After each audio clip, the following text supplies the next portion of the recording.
Titulo, ang hulagway sa buntag.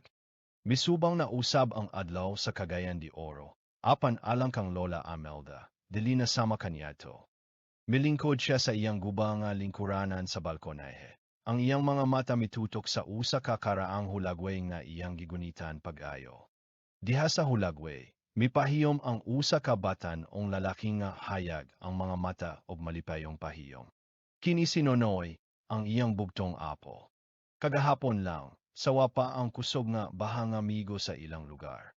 Si Nonoy, kanunay nga matinabangon, nagtabang sa ilang mga silingan sa pagbalhin sa ilang mga butang ngadto sa mas taas nga dapi. Apan kalit nga mitaas ang tubig, og si Nonoy. Nahano, walay nakakita kanya sukad niyato. Midagayday ang mga luha sa nawong ni Lola Amelda, sama sa mga tulo sa ulan nga bago lang mihunong.